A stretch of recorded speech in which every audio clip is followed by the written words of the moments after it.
अस्सलामुअलैकुम। उम्मीद है कि आप सब हैरियत से हैं और दुआइए गया अब हमेशा हंसते मुस्कुराते रहे। हमारी जो है फौजें तैयार है। आज हमारा बाजार का चक्कर लगने वाला है।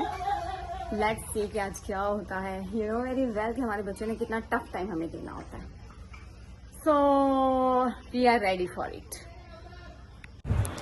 वैसे तो मैंने हमेशा आपको बताया कि मेरी पूरी कोशिश होती है बच्चों को होममेड चीज़ें ही खिलाई जाएं, लेकिन क्योंकि अब बच्चों को हम लोगों ने ट्रैवलिंग करानी थी तो बच्चों का ड्यूरिंग ट्रैवल मूड कुछ भी हो सकता था, तो थोड़ी सी चीज़ें रख ली ताकि इन केस एमरजेंसी हो, कोई बच्चा रोए तो उनको ये फीड करा दिया जाए। वैसे बिल्कुल भी ये प्लान नहीं था, बस अचानक ही भाई का मूड बना और भाई कहते हैं कि आज मेरी रेस्ट है और आप लोगों के जितने भी पेंडिंग काम थे वो आप कर लो। सो हम असर पढ़ के बाहर निकले एज ऑलवेज, क्योंकि शाम का वक्त होने वाला था। सूरज धीरे धीरे से डूब रहा था और आसमान ऑरेंज और पिंक रंगों से इतना खूबसूरत कोई वाइब्स दे रहा था, बहुत ही खूबसूरत लगा। सो फरदान साहब और जो हसीब है वो गाड़ी में सो गए और यही इनके लिए बेहतर था। अच्छा था थोड़ा सो जाते और फ्रेश हो जाते ताकि जब हम शॉपिंग करते तो वो ज़्यादा इरिटेट ना होते।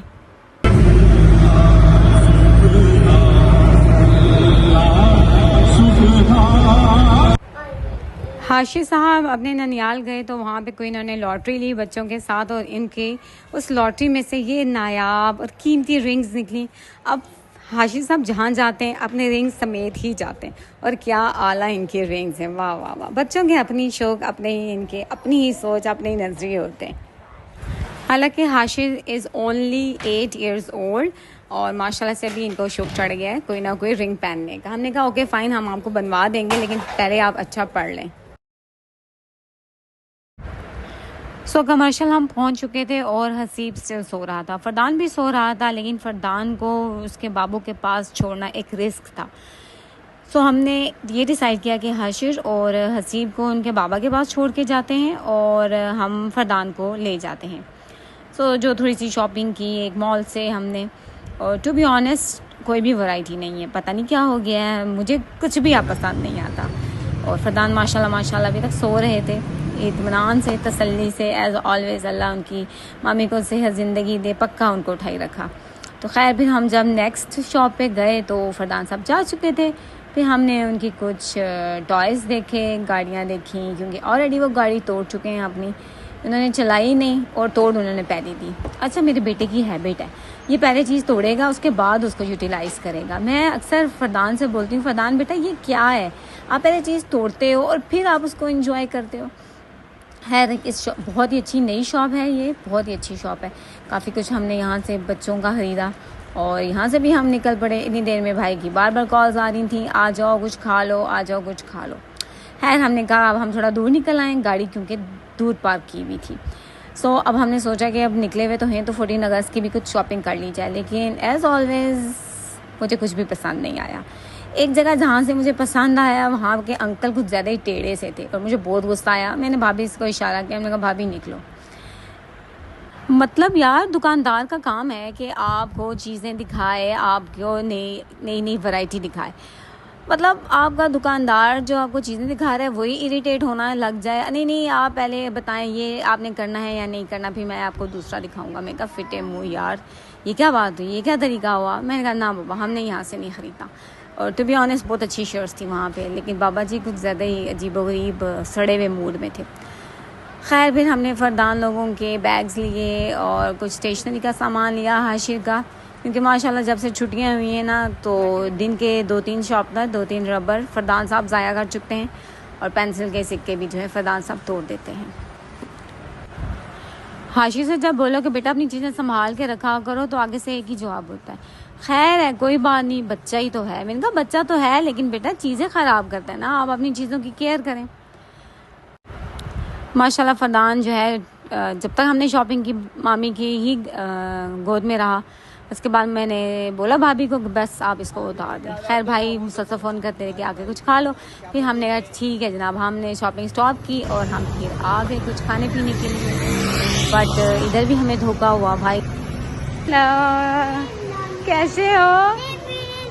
और छोड़ बैठे तो सही ना, अच्छा बैठे तो सही ना, बैठे इधर आ जाए,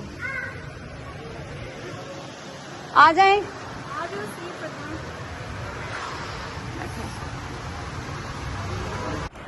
बच्चे मेरे बड़े एक्साइटेड थे क्योंकि हम बाबा के पास उनको छोड़ गए थे, तो बाबा ने इनको पीछे से खिला पिला दिया। तो ऐसे हो ही नहीं सकता कि हसीब कोई काम करे और हमें ना बताए, खास तौर पे अपनी फौजी को ना बताए।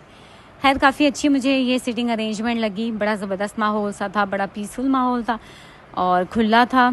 बच्चे इजीली ये है कि मूव कर सकते थे और सबसे बड़ी बात कि रश नहीं था, बिल्कुल भी रश नहीं था। और फरदान साहब एज ऑलवेज भाग चुके थे और उनके बाबू उनको बाहर से पकड़ के लेके आए। फरदान को संभालने के लिए ना एक बंदा बिल्कुल फ्री होना चाहिए, बिल्कुल टोटली फ्री। बट यह है कि माशाल्लाह काफ़ी अरसे के बाद सही सुकून से शॉपिंग की है, क्योंकि फरदान जो है जाग गए थे, लेकिन यह कि चुप ही रहे। शायद सेल उनके वीक थे, लेकिन माशाल्लाह ये कि तंग नहीं उन्होंने किया, जिस तरह हमेशा से हम शॉपिंग पे जाते हैं और बच्चे इंतहा के तंग करते हैं। और शायद ये भी था कि हम 2 बच्चे छोड़ गए थे भाई के पास और एक बच्चा हम ले गए थे। लेकिन एक बात है, मेरा जो एक बच्चा है ना, वो उन दोनों भाइयों पे भारी है, इन दोनों भाइयों पे वज़नी है। हम शॉपिंग कर रहे थे तो यही मैं भाभी से बात डिस्कस कर रही थी कि आज माशाल्लाह फरदान काफ़ी अच्छे थे। तो आगे से कहने लगी कि भैया वो समझदार हो गया, वो बड़ा हो गया, अब वो चीज़ों को ऑब्ज़र्व करता है। और माशाल्लाह यही बात हुई कि पूरी शॉपिंग जितनी भी उनके जागते हुए हमने की, वो सिर्फ चीज़ों को देखते थे, जैसे हर चीज़ को समझने की कोशिश कर रहा हो। और ये कि बिल्कुल काल्म रहा और मुझे ऐसे लगा जैसे वो आज स्माइल दे के बोल रहा है कि भाई आज भाई आपको मैंने तंग नहीं करना, इसलिए आज तसल्ली से सुकून से आप शॉपिंग कर लो। खैर बच्चों के लिए काफ़ी कुछ मंगवाया और बच्चे हमारे बहुत खाने में टची हैं, बहुत ही सिलेक्टिव चीज़ें खाते हैं। बस इनको फ्राइज़ मिल जाएं तो बस वही ठीक है उनके लिए, बाकी और दुनिया की इन्होंने कोई चीज़ खानी नहीं है। खाने के मामले में बहुत तंग करते हैं, तीनों बच्चे एक जैसे, बिल्कुल भी कोऑपरेट नहीं करते खाने में, बस अपनी ही मर्ज़ी करते हैं। बड़ा कूजी सा, बड़ा काम सा ये एटमॉस्फेयर था। मुझे तो खैर बहुत मज़ा आया। बहुत मुश्किल होता है कि मैं कहीं जाऊँ और मुझे वहाँ का खाना पसंद आए या उनका सिटिंग अरेंजमेंट मुझे पसंद आए, लेकिन I love that sitting area. तो खैर खा पी के भाई ने हमें से धोखा किया था कि पहले कुछ खा लो तो फिर शॉपिंग कर लेना। तो भाई बोलने लगे कि भाई आप 10 हो रहे हैं तो अबू भी घर में अकेले हैं, तो ऐसे करते हैं हम बाकी जो शॉपिंग है वो थोड़ी दिनों के बाद कर लेंगे। खैर भाभी ने मुझे देखा, मैंने भाभी को देखा, मैंने कहा चलें जनाब आप सही और हम ठीक है, हम भी आपके कहने पे चलेंगे। खैर घर की तरफ वापसी हुई, फिर हम लोगों ने रास्ते में ब्रेक लगा के कुछ सब्जियां वगैरह ख़रीदनी थी, कुछ फ्रूट्स फल वगैरह ख़रीदने थे। बस इन दोनों शरारतियों को मैंने बोला आप मेरे साथ गाड़ी में रहो ताकि मामा और बाबा जल्दी से जो कुछ ख़रीदना है ले आएँ। अबू को कॉल हमने कर ली थी और पूछ लिया था कि अबू जी आपने खाना खाया या नहीं, तो अबू खाना खा चुके थे। प्रधान साहब जैसे घर पहुंचे तो उन्होंने सबसे पहला काम अपने नाना को अपनी सारी शॉपिंग दिखाई। तो उम्मीद करती हूँ आपको मेरा ये व्लॉग पसंद आया होगा। मुझे कमेंट में ज़रूर बताइएगा। अपना ख्याल रखिएगा और कीप मोटिवेटिंग मी। इंशाल्लाह मिलते हैं नेक्स्ट व्लॉग में। अल्लाह हाफिज़।